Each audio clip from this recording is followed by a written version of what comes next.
kami ganun kadami ang salapi at kayamanan. Ayun na. Eh di, ayaw ng nanay ko, hindi naniwala nanay ko. Oo. Hanggang sa yung kuya ko, thankful din naman kami na nagtuloy-tuloy, nagdire-diretso siya. Dahil kahit hindi payag nanay ko, nagagalit dahil nag-aral na naman ng engineering student. Tapos nandala sa bahay, kape, maitim pa naman kami dati. Tingin namin yung kape, lotion namin. Pero yun, kidding aside, yun yung naging history. Hindi talaga ako yung una na-invite, kundi yung kuya ko. So, kasalanan ni kuya, bakit kumita sa DXN? Yun. yun yung way of invitation sa akin. Kuya ko talaga. Oo. So, Sir Christian, bakit mo naman piniling gawin na rin yung business, yung DXN business? Negosyo kasi. Alam mo yung halos araw-araw paulit-ulit nagagas ka sa utak mo yung seminar. Ang lala nung nagagas Oo. ka. Naka-choice eh. Kasi sa bahay, nagsa-seminar sa bahay, nagtitrain, anong gagawin mo? Alam mo, takpan mo yung tenga mo, napakabastos ko naman noon. Nagsisink in na lang sa... Sige, para maganda pa. Nagsisink in sa akin. Yung seminar. Relate kami sa likod. Pinaganda yun. And then, yung para nagbago yung way of thinking mo sa buhay. Oo. Well, hindi naman kami against employee kasi natrabaho ko sa employee ng ilang taon din naman. Pero at the end of the day, makikita mo na iba pa rin yung meron kang negosyong ginagawa. Pwede ka mag-empleyado, it's up to you. Choice mo naman yun. Pero iba pa rin yung hindi ka nakasandal sa isang source of income lang. Para in case, wag naman sana, wala naman nag-expect or naghangad na bumagsak yung ginagawa mong first income. Pero at least meron kang pwedeng ibang maging source. May extra tires ka. Ayun, tama, yung exact words, meron kang extra tires. Yun. Tires talaga, dami yan. Oo, mas maganda yun, maraming extra, no? So, Sir Christian, pinangarap mo ba? Kasi ayan, nabanggit mo, no? Negosyo, extra tire, ayan. So, pinangarap mo bang maging negosyante? Hindi. Oo. Hindi ko pinangarap maging negosyante. Ang bilis ng sagot. Dahil wala, sa pamilya namin, walang negosyante. Ang tatay ko ay driver, ang nanay ko ay simple housewife dati. Nag-aral siya ng teacher at the age of 30 plus para makatulong sa finances. Sa lola ko, magsasaka. So, walang negosyante sa family? Well, wala. Tita ko nagnenegosyo pero karinderya. Pero hindi kami exposed sobra dun sa negosyo na yun. Wala kami idea kahit konti kung paano magnegosyo. Kaya hindi namin, kasi pag pinangarap kasi, di ba, yung word na pinangarap you look up to. Parang iniisip mo na, ito na ako paglaki. Dahil ang iniisip ko dati, nung bata pa ako, nung nag-high school ako is maging architect. Oh, wow. Yun yung pangarap mo talaga. Huwag mo itatanong kung anong course ko. Nung naging course ko ng college ako, napakalayo. Ano lang? Ano lang Tinanong ko naging pa din, course mo? psychology. Oh. Di ba architect psychology, napakalayo. Sobrang connected siya. May nagre-react po. Sobrang connected. Ayun. So, yung ibig sabihin. Kaliwa kanan. Pwede din. Kaliwa kanan. Pwede din dyan. Ayan, nag-click. Trece, di ba? So, tatawid lang ako doon pagkatapos ng SM direction to Trece. So, eto na nga, Sir Christian. Ibig sabihin nun, sa DXN ka talaga nahubog sa... Oo. Kung ang magiging tanong kasi is kung ano yung, halimbawa, kung ano yung natutunan ko sa DXN, hindi kasi pera yung una ko nakuha sa DXN, kundi yung way of thinking. Kung paano nag-iisip ang, hindi ko lang kung negosyante or networker, pero yung mindsetting ang nabago. yung parang ganun na alam mo na merong malaking sweldo sa labas. Pero alam mo na meron ding kakayahan o opportunity na pwede kang kumita ng same ng income ng mga executive or ma-enjoy mo yung oras mo. Dahil yun kasi yung una din naman talaga natin na hinahabol, yung oras. Yung time freedom. Oo. Yung wala kang alalahanin kung anong oras ka matutulog. Tira mo, few weeks ago, as in last week, nagpunta ako ng Padre Burgos sa beach for 2 days. 3 days and 2 nights. Wow. Wala akong pinagpaalaman kundi nanay ko, tapos yung kasama ko sa bahay. Nakapunta po ako Padre Burgos, mawala ako ng 2 days and 3 nights. 3 days and 2 nights. Pero kung halimbawa may trabaho ako, hindi pwede. umabot ako ng Monday doon. O, diba? Kung babalikan mo yung naging journey mo, Sir Christian, sa pag-uumpisa mo sa DXN business, ginawa mo na siya, nag-decide kang gawin na talaga as business mo na ang DXN. Ano yung pinaka hindi mo makakalimutan na experience mo, or sabihin natin, naging struggle sa'yo, or kung para sa'yo, ano yung pinaka unforgettable na experience nung nag-uumpisa ka pa lang? Maging professional. Oh, wow. Dahil marami kasi na hindi lang sa DXN, kundi sa ibang networking din, sa ibang company, or any group organization. Marami sa atin yung hindi nagiging professional. I'm not saying na professional na po ako, totally.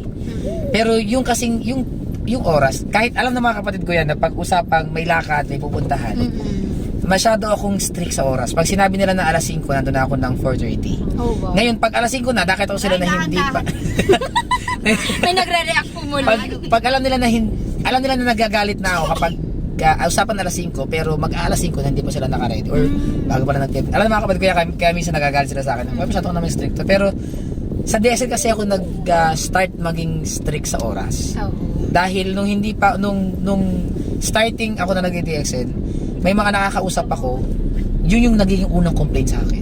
Na, alam mo, napaka-unprofessional mo. Ang usapin mo, darating ka ng 10. Pero dumating ka 11, 12, pangit. And then, may nakausap ako, ang sabi lang sa akin, alam mo, Christian, kapag maagap ka, maagap yung blessing. Pag on time ka, on time yung blessing. Pag late ka, late yung blessing. Oh, gusto ko yun.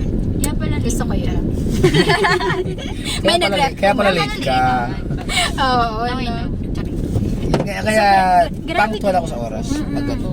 Actually, gusto ko rin yun eh. Kasi talagang importante yung, lalo sa mga negosyante, diba? Oo. Importante ang oras, yung pagiging on time. Kasi, ano yan eh, image mo yan as professional ka na. So, Ayun. napakaganda na.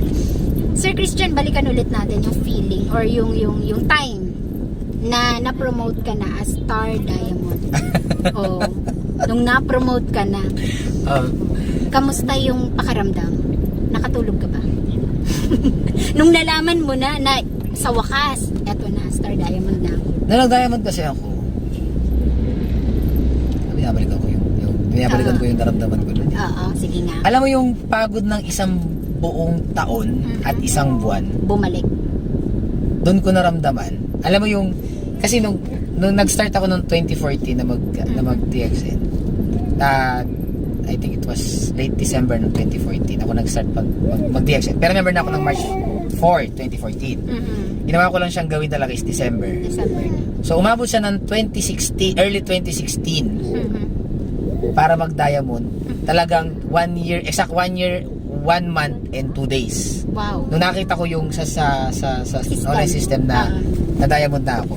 Alam mo, lahat nung pagod, yung puyat, yung sakripisyo, yung lahat ng mga taong na nawala dahil hindi sila in parallel dun sa gusto mong gawin sa buhay. Alam mo yun, nabawasan talaga ako ng kaibigan, nabawasan ako ng kakilala, hindi lang dahil sa DS, kundi dahil yung pagiging unprofessional ko dati, lalo pagdating sa oras. Tampo ganun. O kaya nagsinungaling ako sa part na tara may hiring, pero yung pala negosyo. Is hindi ko maintindihan na baka sila nagagalit, mas maganda na may ibinibigay opportunity. Pero dahil ganun kasi yung mindset nila, I learned to respect kung ano yung gusto nila. Kasi nire-respeto din naman nila kung ano yung gusto ko eh. Hindi mo nila pinakilaman, hindi nila kinwestiyon bakit ako nag-DXN. Kaya ang nangyari, imbis na questionin ko bakit ayaw nila, nirespeto ko na lang kung paano nila nire-respeto yung ginagawa ko. So talaga nabawasan ako ng circle of friends. Para kumbaga sa social media, talagang may nag-unfriend sa'yo. Ayun. Hindi lang unfriend. Block pa, block. Na-block pa na. Unfriend na block. So, iba yung feeling eh. Talagang, nung nalaman ko sa system na diamond na ako, yung mga nag-congratulate, talagang 1 week akong nasa bahay lang lagi.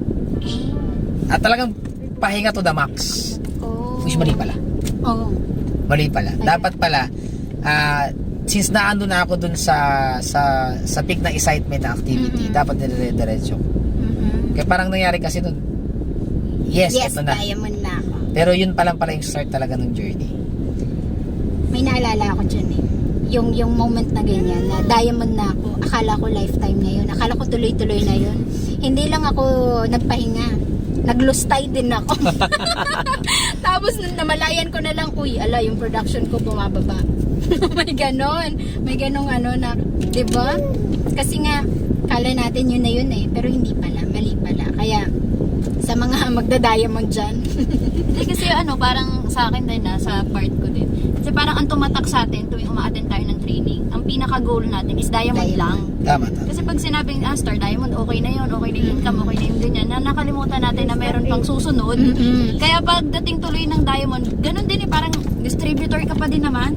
Position lang din ang nabago. Yun nga lang, merong pinagkaiba Oo. bilang distributor May sa position diamond. ka na. Kaya nga diba, hindi yun yung goal, hindi diamond. Oo, kasi ang totoo naman din talaga, pag Star Diamond ka na, yun pa lang yung umpisa. Yun pa lang yung umpisa ng totoong journey mo sa DXN. Grabe. So Sir Christian, eto, andito ka na ngayon sa senior Star Diamond position. And i-claim na natin executive senior. Congratulations Ni- again. Agad-agad. Iniisip mo pa kung sino yung pang-executive. Darating yan. Sir Christian, sino yung inspiration mo? Bakit mo ginagawa ang DXN? Bakit gusto mong marating ang gusto mong marating sa DXN? Interview ba ito? Ba't ba iyakan? Bakit pinayak ba kita? Wala pa naman. kasi kung itatanong nyo kasi yung inspiration ko. Ah. Sige nga, iyak ka. Sorry, may uminom pala tubig. Kasi alam mo yun, ang pinaka-inspiration ko lang naman, ayoko mapahiya dun sa nawala ko na anak. Kasi nung 2030 na namatay Bakit na ko. parang ako yung naiiyak? Uy, ito, Britney Spears na yun. Alam mo yung actually first time ko lang sasabihin. Sorry First time ko lang sasabihin kasi ito na ang sa akin kasi parang ayokong dumating yung punto na in case magkita-kita in afterlife, makikita ko nung nawala ko na anak nung 2018. Sasabihin niya na, Dad, pinabayaan mo naman yung mga kapatid ko. Dad, nawala na nga ako ng time eh.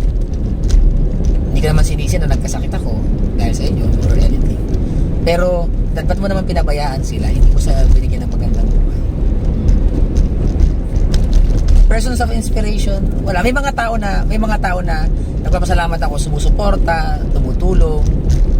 Pero pag usapang naging inspiration talaga, yung anak ko na nawala noong 2013 sa sakit na cancer, kidney cancer, Wilms tumor. Ilang taon? Ang lahat ng herbs, hindi lang ay ginawa para humaba yung buhay, hindi para tigilan yung, para hindi isalba yung mamamatay. Kaya nga di ba lagi sinasabi, ito po ay para sa mga buhay. Is para ma-enjoy mo yung buhay mo. Kasi, tinan mo sabihin natin na ang ganda ng trabaho mo, ang ganda ng income mo, ang nakapag-produce ka ng malaking bahay, nakapag-produce ka ng magandang sasakyan. Pero may arthritis ka or amputated ka dahil sa diabetes, paano mo may enjoy? Diba? Or may gout ka, may arthritis ka, may rayuma ka, paano ka makapag-ditch? Masakit Yun eh. yun. Masakit maglakad. Kaya para po sa mga nanonood ng vlog na to, at saka sa mga mapapakinggan po ito, or any social media na mapapanood po nyo ito, lahat po ng herbs, on my honest opinion, lahat ng herbal ay ginawa para makatulong sa mga na ma-enjoy yung buhay. Hindi kung ano man, kundi ma-enjoy mo yung buhay mo. Kasi tulad ngayon, pupunta pauwi pa ako ng malayo. Siyempre, kailangan ko umuwi. Ngayon, kung wala akong herbs or wala akong herbal, hindi ko ma-extend yung energy ko. Malamang sa tabi na ako tutulog or mag-check-in ako sa hotel para lang makapagpahinga. Para sa mga tao na may mga pinaparoroting gawin kinabukasan. Siyempre, disadvantage yun. Para sa mga may nararamdaman sa katawan, disadvantage yun. So, yun po isa sa mga purpose on my honest opinion. I can only speak for myself. So, in my honest opinion, para sa akin, yun yung herbal. Yun yung supplements. So, yun yung meron sa atin sa DXN na ang kagandahan, maganda na yung negosyo, maganda pa yung produkto. Kaya talagang panalo ka. Kahit saang side ka pumunta, kahit anong side yung tutukan mo, panalo ka. Tama. Sir Christian, kasi pinaiyak mo kami, tapusin na natin to. Naloka ako. Diba? Ano yung may papayo mo na lang sa mga bago, nag-uumpisa pa lang sa DXN business, na gusto rin kumita, katulad mo?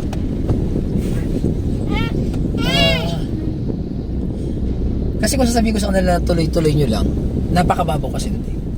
Tsaka lahat naman, yung mga nag-i-invite sa kanila, yung mga nag-sponsor sa kanila, hindi naman sasabihin tuloy-tuloy mo lang eh. Oo.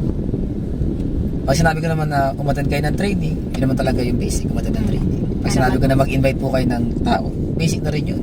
Kasi kailangan naman talaga yun, dahil yun yung mga prerequisite para umangat yung position mo, magkaroon ka ng ma-promote ka on the next higher position.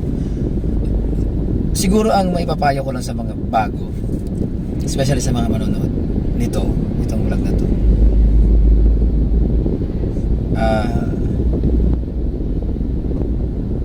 always stick on your why, pero wag ka mag-i-stay ng isa lang yung dahilan. Dahil dumarating talaga sa ganung punto, let's not be hypocrite na may mga tao na nag-DDXN kasi nandun yung crush niya, di ba nakakita ng love life. But we're not promoting anything that can broke any families. What we meant is, kung nag-enjoy ka kasi nandun yung mga kakilala mo, nandun yung mga kaibigan mo, barkada mo, or nandun na yung love of your life, then idagdag mo sa kung ano yung una mong dahilan bakit ka nag-DDXN.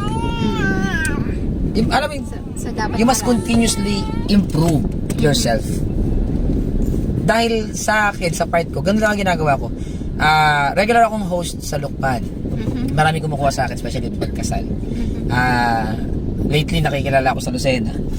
Kasi ako, continuously, ini-improve ko kung paano ako nag-host. Same din sa kapag nagtutok ako speaker sa DXN.